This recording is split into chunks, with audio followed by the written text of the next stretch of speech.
Well, congrats to Iowa State. They're an excellent team, as everyone knows, and they earned the right to be the third-ranked team in the country, and they have it all. I mean, they have great playmaking ability. Obviously, everybody knows how well they guard at every possession, and they wear on you, right? They grind you out.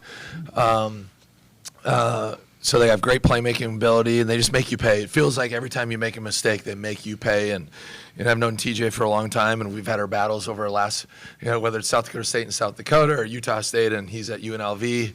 Now we're back, so it does a great job. I thought we did some good things tonight. I thought we played with a lot of physicality and played really well. Half-court defense, obviously the difference in the game, was our number one key coming in is you got to take care of the ball, and everybody says that. I know you guys have heard it a million times. So it's easy to say, it's hard to do.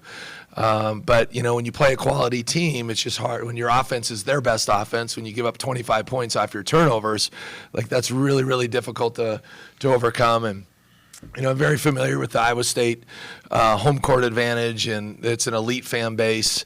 When things weren't going great for them early, we kind of made our run to go up, I think it was 22-18 or whatever, and their fans just really do a great job of willing their team and creating energy for their team, and you feel that, and fans impact winning in a great way. And so I thought we did some really good things. Obviously, we've been struggling a little bit coming into tonight, but I thought we took a step forward with some things. And we're not light on losing, but I thought we took a step forward for our team to where we're trying to go. But they got a great team, and it's a team that can win it all. You watch them on film, and their one loss is on a tip-in against Auburn, right, who's really, really good as well. And so we'll keep pushing forward, and our best basketball is yet to come.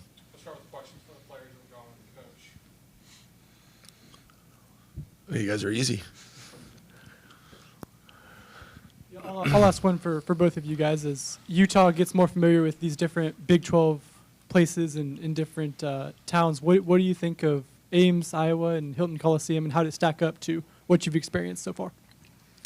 I'll let Miro go because this is his second year in the Big 12. So. Yeah, I mean, it's right up there with the best. It's a hard place to play in, especially coming in and just knowing every in and out every night. It's going to be tough, going to be packed with fans, and they loud. You can really affect it. It's a real home court.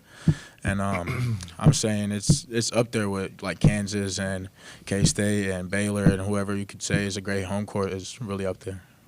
Yeah, I agree with him. It's fun and challenging to come play against an environment like this, and I personally look forward to keep going and to have more experiences like it. For either player, you see it on film, but when you're actually in it, what just makes the Iowa State defense so tough to crack?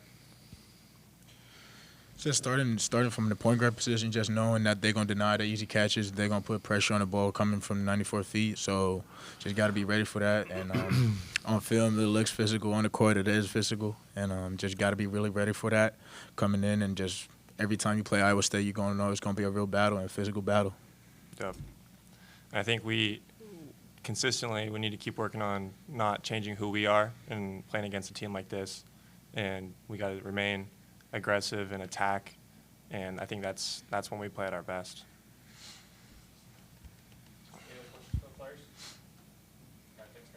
Thank you. My bad. I was late. That's on me. He's combing his hair.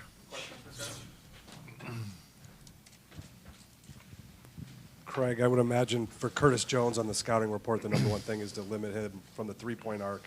How was he able to hurt you guys in other ways tonight?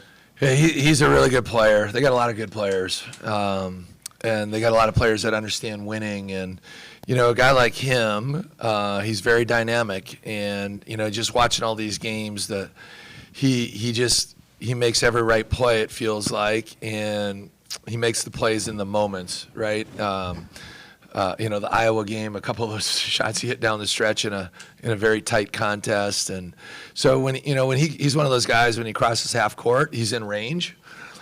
You always feel like he's going to make the right play, and he does. At halftime, he had 14.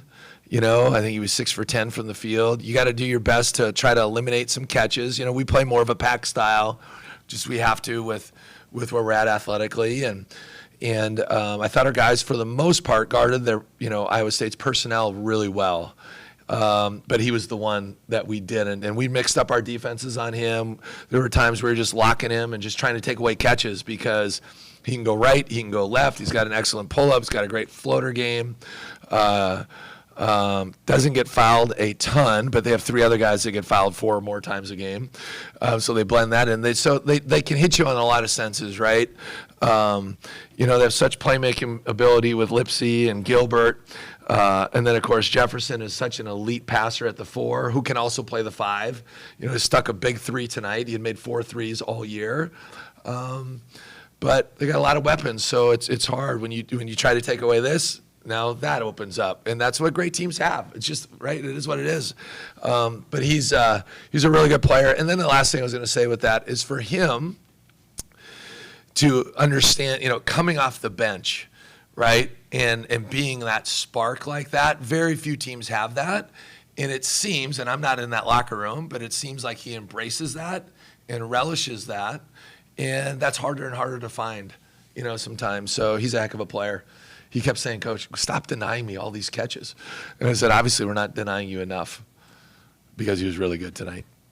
Taman Lipsy for them said that TJ's been urging him to play through the paint even more than he does. Obviously, he did that, getting the free throw line. How critical was that for them to be able to attack there, even as physical as you played, but to get to the free throw line? Yeah, I mean, listen, getting to the foul line is such a huge advantage. It's typically what, quite frankly, my teams that I've been the head coach of, we've been really good at that at every spot we've been. Now, this team, not as good. And we haven't shot free throws as well. So I really value that. And that's what really, obviously their defense, but on the offensive end, scouting these guys, that's what stood out to me is their ability to get to the foul line. They drive closeouts, and they put pressure on the rim. And so I've always been of the belief, love the rim, like the 3, love the rim. And it creates so much help and recover. It opens up offense, offense rebounding lanes. And so, coming into tonight, and I'm not here to just, but, Gilbert averages over 6 free throws a game.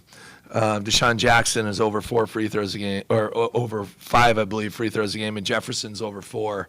So when you get in foul trouble, and especially on the road, and then every time you touch a guy, they're living at the free throw line, it's hard to come back. And they got a lot of playmaking ability, and he's one of those guys, and he creates a lot of havoc all over the floor, quite frankly. Iowa State's players spoke. That Coach Otzelberger said to them coming out of the under-8 timeout of the first half that he wanted to see them guard with a little bit more intensity. Yeah. From your perspective, did you see that kind of increase over the last 8 minutes as you guys scored just a couple points in that last? Yeah, that's what flipped the game. I felt like, right? Well, and Lovering we were clearly better tonight when Lovering was on the floor. It was very noticeable. I don't look at the stats a ton during games, but and then you look at the final when he was on the floor, we were +1. And he for a 7-footer, he really understands spacing and timing, and we could always get a safe reception through our 5 men because they're not going to typically get out and deny, right, everybody. And so I thought that really, really hurt us. He's a fourth-year guy, really understands things, but they certainly ramped it up when we got the lead, 22 to whatever, and they went on, whatever the run was to finish the half. But they ramped it up, they cranked it up, the crowd got into it. And we got to be tougher. We got to have more poise and composure. You can hold the ball for 4 seconds. It's a long time. We always say it's a turf war, and you got to fight for your turf. You got to fight for your turf. It's easy to say. It's hard to do with these guys, right? And so we'll learn from it. This game's going to get us better. I felt like we got better tonight. We're going to grow from this game and get better. Got time for one more? No more? Thanks, Coach. All right. Thank you, guys. Thank you. Appreciate your time. Thank you.